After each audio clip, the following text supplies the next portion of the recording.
Hello mentor Tamil family. இந்த video stock மார்க்கெட்டில் invest பண்ணணும் அப்படின்னு நினச்சிட்டு இருக்கவங்களும், இப்போ தான் ஸ்டாக் மார்க்கெட்டில் இன்வெஸ்ட் பண்ண ஆரம்பிச்சிருக்கேன் அப்படிங்கிறவங்களும் கண்டிப்பாக தெரிஞ்சுக்க வேண்டிய ஃபண்டமெண்டல்ஸை இந்த வீடியோவில் கவர் பண்ணியிருக்கேன். ஸோ ஃபஸ்ட்டு, ஸ்டாக் மார்க்கெட் அப்படின்னாலும் ஷேர் மார்க்கெட் அப்படின்னாலும் ஒன்று தான். ஸோ இந்த ஸ்டாக் மார்க்கெட்டை பற்றி நீங்கள் நல்லதாக கேள்விப்பட்டிருக்கிறது என்னவா இருக்கும் அப்படின்னா, ஸ்டாக் மார்க்கெட்டில் இன்வெஸ்ட் பண்ணாம்ப்பா கொஞ்ச நாள்லேயே கோடீஸ்வரன் ஆகிட்டான் அப்படிங்கிற ஒன்றா இருக்கும். இல்லை அப்படின்னா, இந்த ஸ்டாக் மார்க்கெட்டில் இன்வெஸ்ட் பண்ணவங்க என்ன சொல்லியிருப்பாங்க அப்படின்னா, இல்லை இதெல்லாம் ஒரு கேம்லிங், ஏமாத்து வேலை, இந்த மாதிரி சொல்லிட்டு ஸ்டாக் மார்க்கெட்டை விட்டு வெளியே வந்தவங்களோட கருத்தை கேட்டிருப்பீங்க. ஸோ ஸ்டாக் மார்க்கெட்னா என்ன? ஸ்டாக் மார்க்கெட் அப்படிங்கிறது பேரில் இருக்க மாதிரியே மார்க்கெட். நம்ம மார்க்கெட்டில் என்ன நடக்கும்? ஏதோ ஒரு பொருளை விற்கிறதும் வாங்குறதும் தான் நடக்கும். அதே தான் இங்கேயும். ஒரு கம்பெனியோட ஷேரை இன்வெஸ்டர்ஸ் விற்கவோ வாங்கவோ முடியும். அப்படி நீங்கள் ஒரு கம்பெனியோட ஷேரை வாங்குறீங்க அப்படின்னா, நீங்களும் அந்த கம்பெனியோட ஓனர் மாதிரி தான். உங்களுக்கும் ஓனர்ஷிப் இருக்குது.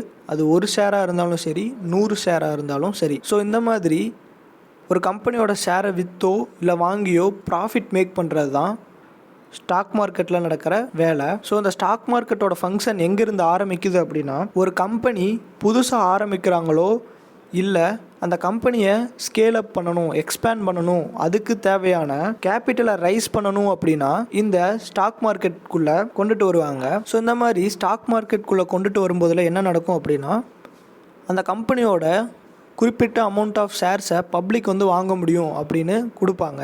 இப்போது எக்ஸாம்பிளுக்கு, நான் ஒரு மென்டார் அப்படின்னு ஒரு கம்பெனி வச்சுருக்கேன் அப்படின்னா, அந்த கம்பெனியை நான் இப்போ தான் ஸ்டார்ட் பண்ணுறேன் அப்படின்னாலும் சரி, இல்லை எக்ஸ்பேண்ட் பண்ணுறதுக்கு எனக்கு காசு வேணும் அப்படின்னு நான் ஸ்டாக் மார்க்கெட்டில் லிஸ்ட் பண்ணுறேன். ஸோ இப்படி லிஸ்ட் பண்ணுறப்ப எனக்கு ஒரு 8 லட்சம் தேவைப்படுது. அந்த 8 லட்சத்தில் 5 லட்சம் நான் வச்சுருக்கேன்.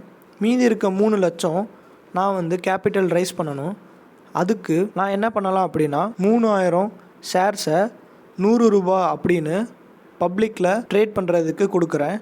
இந்த மாதிரி கொடுக்குறனால எனக்கு தேவையான 3 லட்சத்தை என்னால் ரைஸ் பண்ண முடியும். என்னோடய கம்பெனியை ஸ்கேல் அப் பண்ண முடியும். இல்லை நான் ஒரு புது கம்பெனி ஸ்டார்ட் பண்ணுறேன் அப்படின்னாலும் எனக்கு தேவையான கேபிட்டலை ரைஸ் பண்ணிக்க முடியும். ஸோ இப்படி தான் ஸ்டாக் மார்க்கெட் ஆரம்பிக்குது. ஸோ இந்த மாதிரி தான் இன்வெஸ்டர்ஸ் கம்பெனியோட சக்ஸஸுக்கு கான்ட்ரிபியூட் பண்ணுறாங்க. ஸோ இப்போது ஸ்டாக் மார்க்கெட் என்ன அப்படிங்கிறதும், அது எப்படி ஃபங்க்ஷன் ஆகுது அப்படிங்கிற ஒரு பேசிக் டீட்டெயில் தெரிஞ்சிருக்கும். இப்போது அந்த ஸ்டாக் மார்க்கெட் நடக்கிற இடம் என்ன அப்படின்னு தெரிஞ்சுப்போம். அதை ஸ்டாக் மார்க்கெட் இண்டிசஸ் அப்படின்னு சொல்லுவாங்க. இந்தியாவில் ஸ்டாக் மார்க்கெட் இண்டிசஸ் 2 இருக்குது. ஒன்று பிஎஸ்சி, பாம்பே ஸ்டாக் எக்ஸ்சேஞ்ச், இன்னொன்று நேஷ்னல் ஸ்டாக் எக்ஸ்சேஞ்ச். இப்போது 2 இண்டிசஸ்லேயுமே இருக்க டாப் கம்பெனிஸ் வச்சு தான் அந்த இண்டிசஸோட பெர்ஃபார்மன்ஸை சொல்லுவாங்க. ஸோ பிஎஸ்சியில் டாப் கம்பெனிஸ் அப்படின்னா 30 கம்பெனிஸ் லிஸ்ட் பண்ணியிருப்பாங்க. என்எஸ்சியில் டாப் கம்பெனிஸ் அப்படின்னா 50 கம்பெனிஸ், டாப் 50 கம்பெனிஸ் அப்படின்னு லிஸ்ட் பண்ணியிருப்பாங்க. இந்த பிஎஸ்சியில் லிஸ்ட் பண்ணியிருக்க டாப் 30 கம்பெனிஸை சென்செக்ஸ் அப்படின்னு சொல்லியிருப்பாங்க. நீங்கள் நியூஸில் கேட்டிருக்கிறது மேஜராக இந்த சென்செக்ஸ் தான் சொல்லுவாங்க. பங்குச்சந்தை இவ்வளோ பாயிண்ட்ஸ் ஏறி இருக்குது, இவ்வளோ பாயிண்ட்ஸ் இறங்கியிருக்கு, சென்செக்ஸ் அப்படின்னு அந்த பாயிண்ட்டை பிஎஸ்சியில் லிஸ்ட்டாக இருக்க இந்த 30 கம்பெனிஸோட பாயிண்ட்ஸை சொல்லுவாங்க. இதுவே என்எஸ்சியில் லிஸ்ட்டாக இருக்க 50 கம்பெனிஸை நிஃப்டி 50 அப்படின்னு சொல்லுவாங்க. இதில் அந்த டாப் கம்பெனிஸ் அப்படிங்கிறத சில க்ரைட்டீரியாஸ் வச்சு அதோட மார்க்கெட் கேபிட்டலைசேஷன் அப்புறம் பெர்ஃபார்மன்ஸை வச்சு சூஸ் பண்ணுவாங்க. இந்த இண்டிசஸ் எதுக்கு யூஸ் ஆகும் அப்படின்னா, இப்போது இந்தியாவில் இருக்க கம்பெனிஸ்லாம் நல்லா பெர்ஃபார்ம் பண்ணுதா இல்லையா அப்படிங்கிறத இந்த இண்டிசஸோட பாயிண்ட்ஸை வச்சே நம்மளால் தெரிஞ்சுக்க முடியும். இந்த இண்டிசஸ் அதிகமாச்சு அப்படின்னா நல்லா பெர்ஃபார்ம் பண்ணுது அப்படிங்கிறதையும், இந்த இண்டிசஸ் ஃபால் ஆச்சு அப்படின்னா கம்பெனிஸ் எல்லாம் ஒழுங்காக பெர்ஃபார்ம் பண்ணுறதில்ல அப்படின்னும் தெரிஞ்சுக்க முடியும். ஸோ இதெல்லாம் புரிஞ்சிருச்சு. இப்போது நீங்கள் நிறையா சோஷியல் மீடியாவில் பார்த்துருக்கலாம். ட்ரேடர் அப்படின்னு சொல்லிட்டு நிறையா பேர் இருப்பாங்க.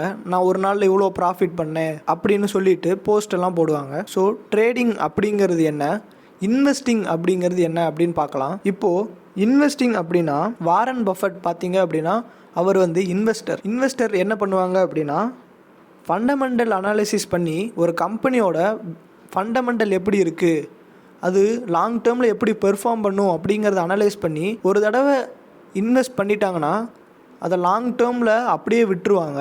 இதுதான் இன்வெஸ்டிங் அப்படின்னு சொல்லுவாங்க. இந்த இன்வெஸ்டிங்கில் இன்வெஸ்ட் பண்ணுறதுக்கு முன்னாடி அந்த company over the period of time எவ்வளோ வளரும் அப்படிங்கிறது எல்லாம் அனலைஸ் பண்ணி ஒரே டைம் கரெக்டாக இன்வெஸ்ட் பண்ணிடுவாங்க.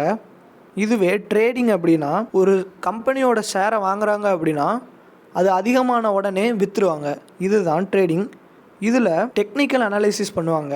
டெக்னிக்கல் அனாலிசிஸ் அப்படின்னா நீங்கள் ஸ்டாக் மார்க்கெட் அப்படின்னு சொன்னாலே உங்கள் ஞாபகத்துக்கு வர்றது ஒரு கிராஃபில் க்ரீன் கலர் லைனும் ரெட் கலர் லைனும் மேலேயும் கீழேயும் போயிட்டு வர்ற மாதிரி தான் உங்களுக்கு ஞாபகம் வரும். ஸோ அந்த கிராஃபை வச்சு ஒரு கிராஃபில் இந்த மாதிரி பேட்டர்ன் வந்துச்சு அப்படின்னா அடுத்து அந்த கம்பெனியோட ஷேர் இன்க்ரீஸ் ஆகும் டிக்ரீஸ் ஆகும் அப்படிங்கிறத தான் டெக்னிக்கல் அனாலிசிஸ் அப்படின்னு சொல்லுவாங்க. அந்த மாதிரி டெக்னிக்கல் அனாலிசிஸ் பண்ணி ஒரு கம்பெனியோட ஷேர்ஸை இன்றைக்கி காலையில் வாங்குறாங்க அப்படின்னா இன்றைக்கி ஈவினிங்குள்ளே அதை விற்றுருவாங்க. இதை தான் டெக்னிக்கல் அனாலிசிஸ் அப்படின்னு சொல்லுவாங்க. ஸோ இந்த மாதிரி வாங்கி விற்கிறவங்கள ட்ரேடர் அப்படின்னு சொல்லுவாங்க. இதுதான் ட்ரேடிங். நீங்கள் ஸ்டாக் மார்க்கெட்டில் என்ட்ராகணும் அப்படின்னா நீங்கள் ட்ரேடராக இருக்கணுமா இல்லை இன்வெஸ்டராக இருக்கணுமா அப்படின்னு ஒரு கிளியரான மைண்ட் செட் வேணும். ஏன் அப்படின்னா நான் ஸ்டாக் மார்க்கெட்டில் இன்வெஸ்ட் பண்ண போகிறேன் அப்படின்னு சொல்லிவிட்டு இன்வெஸ்ட் பண்ணிவிட்டு அது கொஞ்சம் இன்க்ரீஸ் ஆன உடனே ப்ராஃபிட் வந்துருச்சு அப்படின்னு உங்களோட ஸ்டாக்ஸை செல் பண்ணிட்டீங்க அப்படின்னா நீங்கள் இன்வெஸ்டர் இல்லை ட்ரேடர். ஸோ இந்த மாதிரி பண்ணிங்கன்னா நீங்கள் இன்வெஸ்ட் பண்ணணும் அப்படின்னு நினச்சிட்டு ட்ரேட் பண்ணிகிட்டு இருப்பீங்க. ஸோ இப்படி இல்லாமல் நீங்கள் என்னவா என்டர் ஆகிறீங்க அப்படிங்கிறத கரெக்டாக சூஸ் பண்ணிக்கணும். அப்புறம் உங்களோட இன்வெஸ்ட்மெண்ட் கோல் என்ன அப்படின்னு தெரிஞ்சிருக்கணும். உங்களோட ரிஸ்க் டாலரன்ஸ், உங்களால் எவ்வளோ இன்வெஸ்ட் பண்ண முடியும். ஒருவேளை நீங்கள் இன்வெஸ்ட் பண்ணி அது அப்போதைக்கு லாஸில் போச்சு அப்படின்னாலுமே உங்களுக்கு அந்த மணி தேவைப்படாமல் இருக்கிற மாதிரியான மணியை தான் நீங்கள் இன்வெஸ்ட் பண்ணணும். கொஞ்ச நாள் போய் லாங் டேர்மில் கூட அது ப்ராஃபிட் தரலாம். அது வரைக்கும் வெயிட் பண்ணுற மாதிரி உங்களோட சிச்சுவேஷன் இருக்கிற மாதிரி நீங்கள் தான் பார்த்துக்கணும். ஸோ நீங்கள் ஒரு பிகினராக ஸ்டாக் மார்க்கெட்டுக்குள்ளே என்ட்ராகிறீங்க அப்படின்னா கண்டிப்பாக தெரிஞ்சிருக்க வேண்டிய விஷயம் என்ன அப்படின்னா நீங்கள் இன்வெஸ்ட் பண்ண போகிற மணி உடனே தேவைப்படாமல் உங்களுக்கு அது எக்ஸஸாக இருக்குது, என் கையில் இருந்தால் அதை செலவு தான் பண்ணுவேன் அப்படிங்கிற மணியை இன்வெஸ்ட் பண்ணணும். இல்லை இந்த மணி தான் அடுத்த வாரம் என் சாப்பாட்டுக்கு இருக்குது அப்படிங்கிற மணியை இன்வெஸ்ட் பண்ணிவிட்டு இல்லை அடுத்த வாரம் எனக்கு ப்ராஃபிட் வந்துடும் அதை எடுத்து நான் யூஸ் பண்ணிக்குவேன் அப்படின்னு ஒரு மைண்ட் செட்டில் இன்வெஸ்ட் பண்ணவே கூடாது. உங்களுக்கு அந்த மணி எக்ஸஸாக இருக்குது அப்படிங்கிற பட்சத்தில் மட்டும் நீங்கள் இன்வெஸ்ட் பண்ணணும். இப்போது ஸ்டாக் மார்க்கெட் என்ன அப்படிங்கிறது எல்லாமே தெரிஞ்சுக்கிட்டோம். அதில் இருக்க ஸ்டாக் மார்க்கெட் இண்டிசஸ் எல்லாம் என்ன அப்படிங்கிறதையும் தெரிஞ்சுக்கிட்டோம். இப்போது நான் ஒரு பிகினராக இருக்கேன், ஸ்டாக் மார்க்கெட்டில் இன்வெஸ்ட் பண்ணணும் அப்படின்னு நினைக்கிறேன் அப்படின்னா நான் என்ன பண்ணுறது அப்படின்னு நீங்கள் கேட்கலாம். ஒரு பேங்க் அக்கௌண்ட் வேணும், இன்னொன்று டிமேட் அக்கௌண்ட் ஒன்று வேணும். இந்த டிமேட் அக்கௌண்ட் எதுக்கு அப்படின்னா உங்களோட ட்ரேடு இன்வெஸ்ட்மெண்ட் எல்லாமே நடக்குது அப்படின்னா அதெல்லாம் உங்களோடது அப்படிங்கிறது உங்கள் அக்கௌண்ட்டில் தான் இருக்கும். ஸோ நீங்கள் என்னென்ன கம்பெனிலலாம் இன்வெஸ்ட் பண்ணுறீங்களோ ட்ரேட் பண்ணுறீங்களோ அதெல்லாம் உங்களோட டிமேட் அக்கௌண்ட்டில் சேவ் ஆகிருக்கும். ஸோ இதுக்கு மணி டிரான்சாக்ட் பண்ணுறதுக்கு தான் அந்த பேங்க் அக்கௌண்ட்டு. ஸோ இது ரெண்டும் வேணும். இந்த டிமேட் அக்கௌண்ட் ஓப்பன் பண்ணுறதுல உங்களுக்கு நிறையா கன்ஃபியூஷன் இருக்கலாம். ஏன் அப்படின்னா நிறையா ப்ரோக்கரேஜ் சர்வீசஸ் இருக்குது, நிறையா ஆப்ஸ் இருக்குது. ஸோ அதில் பெஸ்ட்டு உங்களுக்கு என்ன அப்படிங்கிறது கொஞ்சம் ரிசர்ச் பண்ணிங்க அப்படின்னாலே கண்டுபிடிச்சிடலாம். சரி, இப்போது ஸ்டாக் மார்க்கெட்னா என்னென்னு தெரிஞ்சிருச்சு, அதில் இருக்க பேசிக்ஸ்லாம் தெரிஞ்சுக்கிட்டோம், எப்படி இன்வெஸ்ட் பண்ணுறதுங்கிறதும் தெரிஞ்சுக்கிட்டோம். இதில் நம்மளை யாராவது ஏமாற்றிட்டா என்ன பண்ணுறது, நம்ம யாருக்கிட்ட மணி கொடுக்குறோம் அப்படிங்கிறதே தெரியாதே, ஃபுல்லாக ஆன்லைனாக இருக்குது, இதை நம்ம எப்படி நம்புறது அப்படின்னு உங்களுக்கு தோணலாம். ஸோ இதுக்கு தான் செபி அப்படின்னு ஒரு அத்தாரிட்டி இருக்குது. செபி அப்படின்னா என்னென்னா securities and exchange board of India.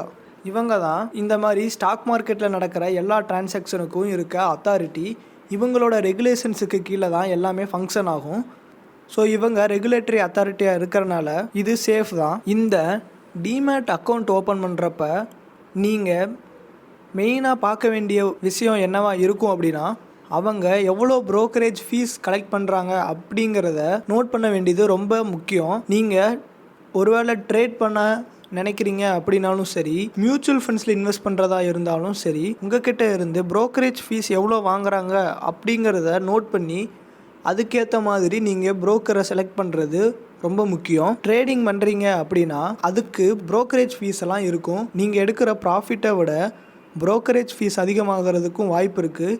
அதனால் நீங்கள் ப்ரோக்கரேஜ் சூஸ் பண்ணுறதுல கொஞ்சம் எது ஆப்டாக இருக்கும் அப்படின்னு திங்க் பண்ணி சூஸ் பண்ணணும். நீங்கள் ஒரு பிகினராக இருக்கீங்க அப்படின்னா நீங்கள் கண்டிப்பாக தெரிஞ்சுக்க வேண்டிய விஷயங்கள்லாம் என்னவா இருக்கும் அப்படின்னா, இப்படி நிறையா வீடியோஸ் நீங்கள் பார்த்தாலும் நீங்கள் என்டர் ஆகி அதில் என்ன இருக்குது என்ன இல்லை அப்படிங்கிறத நீங்கள் ப்ராக்டிஸ் பண்ணால் மட்டும்தான் ஸ்டாக் மார்க்கெட் உங்களுக்கு ஃபெமிலியர் ஆகும். அதர்வைஸ் நீங்கள் வீடியோ மட்டும்தான் பார்த்துட்டு அதிக நாலேஜோடு தான் உள்ளே என்டர் ஆவேன் அப்படின்னா அது கொஞ்சம் கஷ்டம். அதனால் நீங்கள் என்டர் ஆகணும் அப்படின்னா நீங்கள் இனிஷியலாக கொஞ்சம் மணியை இன்வெஸ்ட் பண்ணி ப்ராக்டிஸ் பண்ணணும். ஸ்டாக் மார்க்கெட்டில் இருக்க டெர்மினாலஜி, கான்செப்ட், இன்வெஸ்ட்மெண்ட் ஸ்ட்ராட்டஜிஸ் இதெல்லாம் நீங்கள் தெரிஞ்சுக்கணும். அது உங்களுக்கு ஆன்லைன்லேயே வேணுங்கிற அளவுக்கு ஃப்ரீயாகவே ப்ரொவைட் பண்ணுறாங்க. கொஞ்சம் உங்களுக்கு பொறுமையும் இன்ட்ரெஸ்ட்டும் இருந்துச்சுன்னா போதும். நீங்கள் ஒரு பிகினராக இருக்கீங்க அப்படின்னா உங்களுக்கான சஜஷன்ஸ் என்னவா இருக்கும் அப்படின்னா, நீங்கள் எடுத்த உடனே ட்ரேட் பண்ணுறதுக்கு ஆரம்பிக்கிறத விட உங்களோட இன்வெஸ்ட்மெண்ட்ஸ் லாங் டேர்மில் இருக்க மாதிரி இன்வெஸ்ட் பண்ணி ஆரம்பிக்கிறது ரொம்பவே பெட்டரான ஒன்று. ஏன் அப்படின்னா உங்களோட போர்ட்ஃபோலியோவை ஓரளவுக்கு டைவர்சிஃபை பண்ணி குவாலிட்டியான ஸ்டாக்ஸில் கொஞ்சம் ஃபண்டமெண்டல் அனாலிசிஸ் மட்டும் பண்ணி இன்வெஸ்ட் பண்ணாலே போதும்.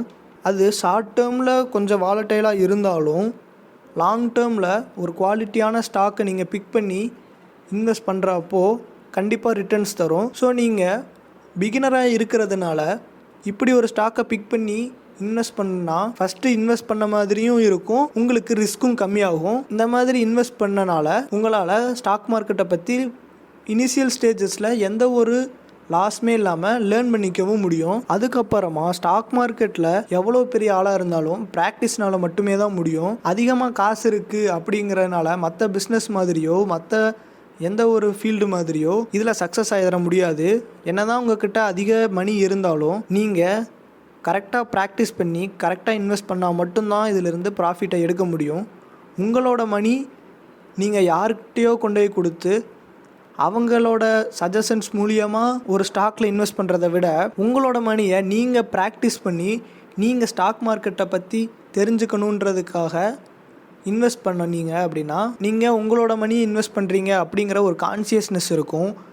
அதே மாதிரி உங்களுக்கு ஸ்டாக் மார்க்கெட்டில் எக்ஸ்பீரியன்ஸும் அதிகமாகும். இன்னொன்று என்ன அப்படின்னா ஸ்டாக் மார்க்கெட்டை பற்றி அப்டேட்டடாக இருக்கணும். ஸ்டாக் மார்க்கெட்டை பற்றி அப்படின்னா நீங்கள் எந்தெந்த ஸ்டாக்கில் இன்வெஸ்ட் பண்ணுறீங்களோ அந்த பற்றின நியூஸும், அதுக்கப்புறமா அப்பப்போ செபி ரெகுலேஷன்ஸை மாற்றிக்கிட்டே இருப்பாங்க.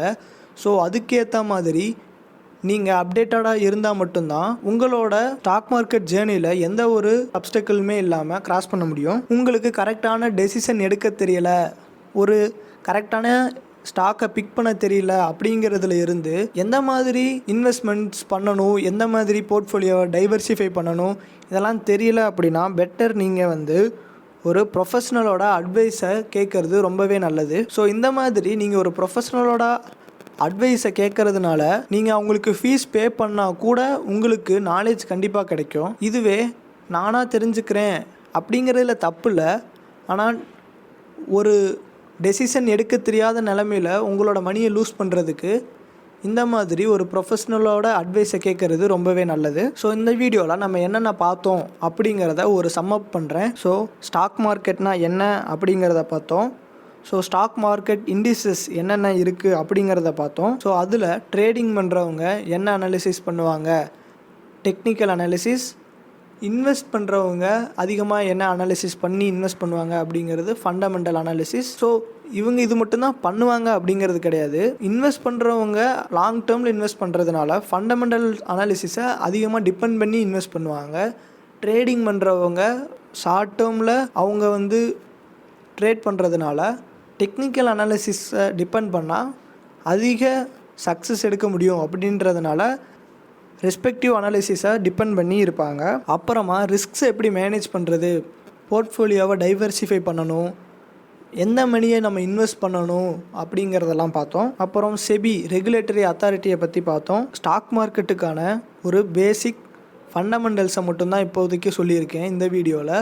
இதை ஒரு ஸ்டாக் மார்க்கெட் சீரியஸாகவே கண்டினியூ பண்ணலாம் அப்படின்னு ஒரு ஐடியாவோடு இருக்கேன். ஸோ இந்த மாதிரி ஸ்டாக் மார்க்கெட் ரிலேட்டடான வீடியோஸை கான்ஸ்டண்ட்டாக அப்லோட் பண்ணலாம் அப்படின்னு இருக்கேன். ஸோ இதுக்கு நீங்கள் கொடுக்குற சப்போர்ட்டில் தான் இதை கண்டினியூ பண்ணலாமா வேண்டாமா அப்படிங்கிறது இருக்குது. ஸோ இந்த வீடியோ கண்டிப்பாக உங்களுக்கு பயனுள்ளதாக இருக்கும் அப்படின்னு நம்புகிறேன். ஸோ இந்த மாதிரி ஸ்டாக் மார்க்கெட்டை பற்றி தெரிஞ்சுக்கணும் அப்படின்னு உங்கள் ஃப்ரெண்ட்ஸோ ஃபேமிலி மெம்பர்ஸோ இருக்காங்க அப்படின்னா கண்டிப்பாக இந்த வீடியோவை அவங்களுக்கு ஷேர் பண்ணுங்கள். அண்ட் இந்த வீடியோவை லைக் பண்ணுறதுனால இன்னும் நிறையா பேர்த்துக்கு சஜஸ்ட் ஆகும். அப்புறம் உங்களோட கருத்து என்ன அப்படிங்கிறத இந்த கமெண்ட் செக்ஷனில் சஜஸ்ட் பண்ணுங்கள். இல்லை ஸ்டாக் மார்க்கெட்டில் இந்த டாப்பிக்கில் டவுட் இருக்குது அப்படின்னாலும் அதையும் கமெண்ட்டில் போடுங்க. அதை பற்றின வீடியோஸை அப்லோட் பண்ணுறோம். தேங்க்ஸ் ஃபார் வாட்சிங். see you next video.